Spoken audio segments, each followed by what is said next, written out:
Okay, so this week's nugget, I want to talk about the scale.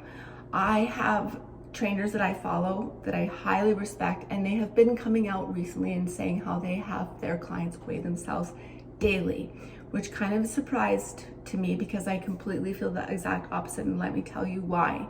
First of all, I want you to know that all of us have feelings about the scale. There is no right or no wrong answer as to whether or not you should be using the scale.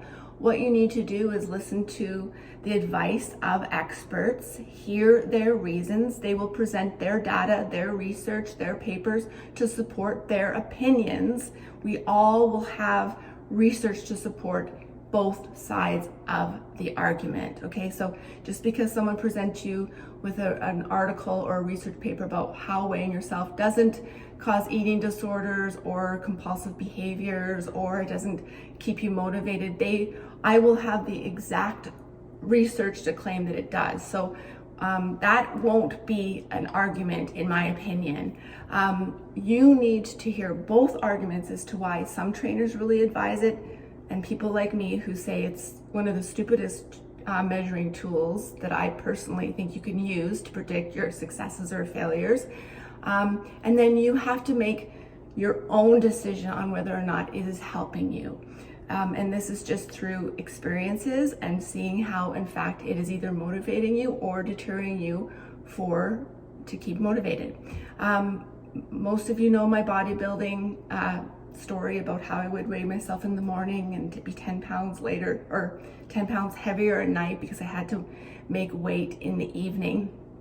And even eating just chicken, fish, and vegetables for 5 straight months, my water fluctuated that dramatically in a 24-hour period. So that was my first experience over 20 years ago with the scale.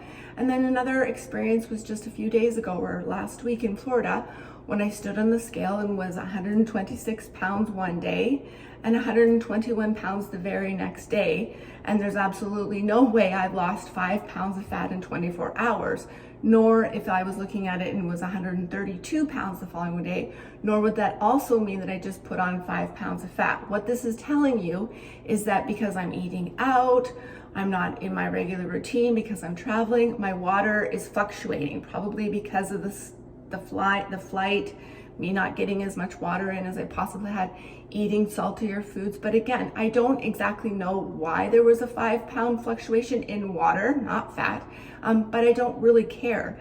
And most of my clients don't really care about holding water or not as well, because we know in our minds, water isn't fat. Water isn't going to create health issues in the future. Carrying extra fat will. So that number on the scale, because it fluctuates so much, is really, really hard to be giving you an accurate outcome of how well or how unsuccessful you're doing. So that's sort of the couple of stories that I've personally experienced, plus 30 years of training women. I have seen emotionally what it does. Now, again, I've seen tons of people say, I've had eating disorders in the past. This weighing myself doesn't make me obsessive, doesn't create those bad habits to come back. That's fine. Again, anecdotally, everyone will have an argument as to why they do want to weigh themselves every day, and arguments as to why they don't want to weigh themselves. It will be ultimately up to you in terms of it being a useful tool or not. I'm not sure exactly why you would need to weigh yourself for the accountability argument, just because, again, this isn't rocket science. If you're eating well, if you're eating single food, single item, or single,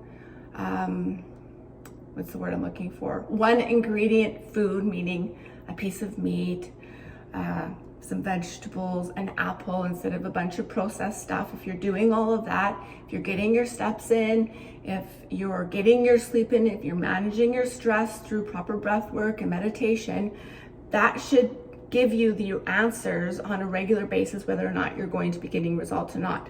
That standing on the scale is not going to be telling you, yes, everything that you're doing right now is going to be rewarded through this number. It's just not going to happen, which is why I always argue that it does give people a negative connotation and emotion, and it really does deter people from staying consistent and staying motivated.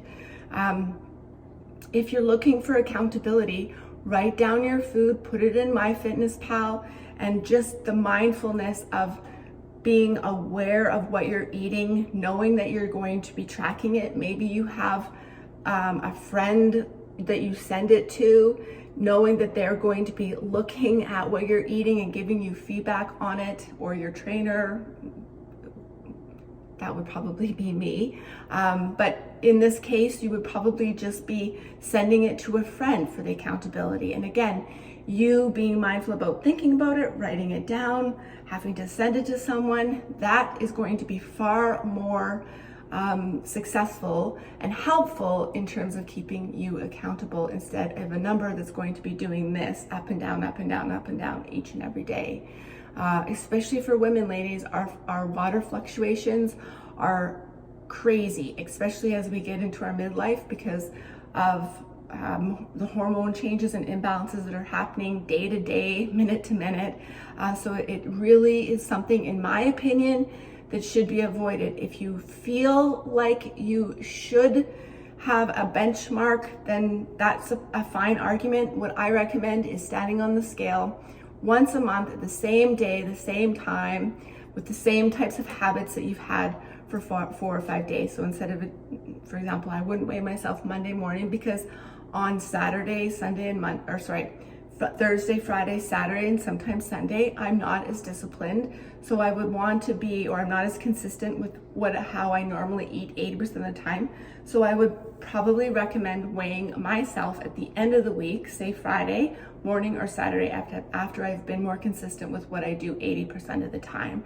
That will give you a better benchmark. But again, ladies, remember, the number on the scale is telling you your water. If you're doing the things that we have been recommending and encouraging you to do over the last several weeks, months, and years, you know that you're going to be getting results. It does take time, and I'm talking about, body composition results, which I know many of you or some of you don't really care about, but let's be honest, we're women, so we probably care about it more than we're letting on most of the time, which absolutely is no problem with that, as long as we know that we're focusing on other reasons as to why we take care of ourselves, especially as we get older. Then we shouldn't need to stand on a scale to tell us how we're doing. Put your clothes on. How are they fitting? Right? If they're tighter and feeling less tight, you're doing the right things. Take pictures every 8 to 6 weeks, or 6 to 8 weeks, sorry.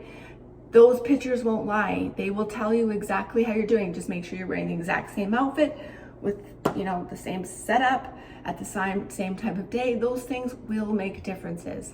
Do it again after you've been doing consistently what you normally do for 80% of the time. So those pictures are, because if you're holding water, you're probably also going to be swollen and not looking the way you normally do. So put your clothes on, take some pictures, ditch the scale, in my opinion. But again, listen to all of our opinions on this, read all of the research with both arguments, and make the decision that is best for you to stay motivated and on track.